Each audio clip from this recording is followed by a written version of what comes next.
This is Molly Creech, and I'm here with the former ELL coordinator, Tammy Lacefield, and I'm going to ask her some questions. Okay, so the first question: in the southeastern regions of the U.S., what are the causes of the achievement gap between Latino immigrants and their peers? Well, I think one of the big causes for the achievement gap is the vocabulary acquisition and just the general language barrier between the teacher and student in the classroom setting. Sometimes they don't have supports in the classroom setting, and that contributes to a lack of understanding of what's being asked of them and maybe a hindrance to them of asking for help also. Mhm. Another one may be interrupted schooling. A lot of times they may have years that they have not been in school, even though they have completed a grade level in their native country. They There may be 6 months, there may be 3 months, there may be five, maybe not 5 years, but Mhm. several years So, of interrupted education. So that lack of consistency, I think, mhm. contributes to a large achievement gap and a gap in skills. And so it takes the school district a certain amount of time to even identify the skills that have been lost and Mhm. where those gaps are before they can even begin to address them. Mhm. Another one would be, I believe, a reliable and consistent access to technology. Also contributes to the achievement gap with Latino immigrants and their peers. They may not have a device or may not have Wi-Fi. Uh, they don't have that the possibility of, Those informational sources yes, the that. informational sources that 24/7 Mhm. as their peers, and that contributes, I think, to a achievement gap. Right. To your knowledge, what's the most used English language learner program in the southeastern region? And do you agree with this program? Well, I think that a lot of programs may say that they're using the sheltered English instruction, but sometimes that in reality is more like full immersion.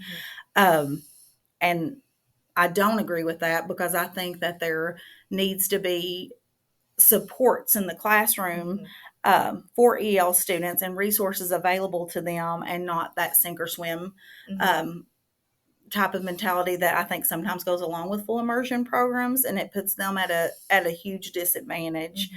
and it also causes the student um, mental stress that I Hmm. think could be avoided if they had those supports available to them on a regular basis. So, what program do you agree with? What program do you recommend? What are your thoughts on that? Well, I like the sheltered English Hmm. instruction program, and that's what we use here in Corbin. And I do wish that we had more human resources to devote to the sheltered English instruction program Hmm. with students, because I think that makes the most difference when you're offering supports Hmm. inside the classroom. Do you think that schools in the southeastern region provide culturally proficient instruction? And if not, what do you think would help them work towards that? I think they try to. I think Hmm. there's an effort there, but it doesn't always happen. Sometimes I think school districts or school personnel get overwhelmed and they possibly get a large influx of students, or um, and they may think, what do we do? And so there's a frustration level that may come with that, and I think that comes from having limited resources for students, and maybe not so much that they are intentionally trying to not be Hmm. culturally sensitive, but um, that it happens out of frustration, maybe more than anything else. And I think that varies widely from school district to school district also. Have you noticed any barriers that keep schools in the southeastern region from achieving cultural proficiency? There may be spotty Mhm. of that sense of unawareness to that, but I think that there is some systematic things in place. Like there's still some people and institutions that want to go along with.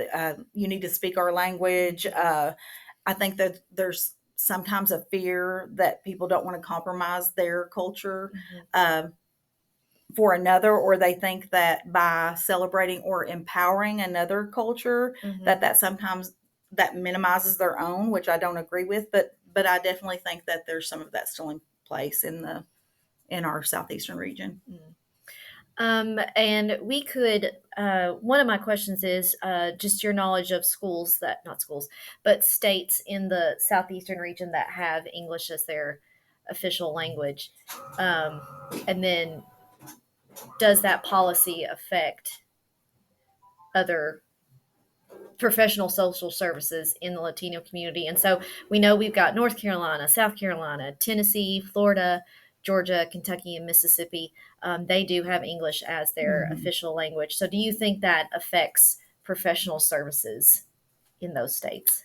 Yes, I think it definitely could and probably does affect the resources that they could receive, because if it doesn't seem to be a priority to provide people resources and access in their native language, then they may not have awareness of the social services that are available to them.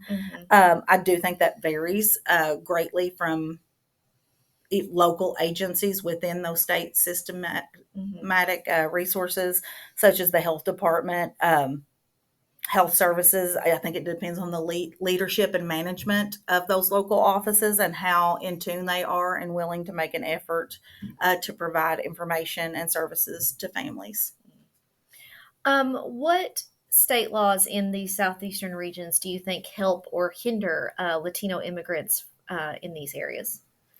Um, I think education. I think we have some education laws that really help immigrants in these areas. Like, for instance, the law that does not require a birth certificate or a social security card to enroll your child in school, and so that really prohibits barriers, and it makes families feel comfortable coming to access an education in their local school district. And then once the student is enrolled in school, it provides the opportunity for the education system to help be a resource for them to provide um, other services to them. Aside from family and community, where do you think the Latino immigrant families they find support in the southeastern regions? I think a lot of times they find support in churches, in their faith-based communities.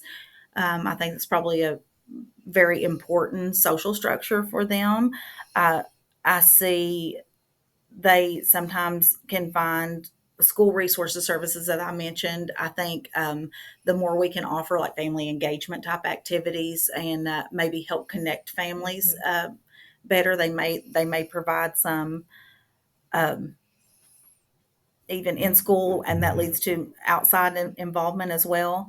Um, I think sometimes even community agencies such as like the health department, they offer a lot of community services that people don't even realize, and so um, they may be connected with other families in those type of ways also. Okay. Well, thank you for your insight and your time. All right, thank you very much, Molly.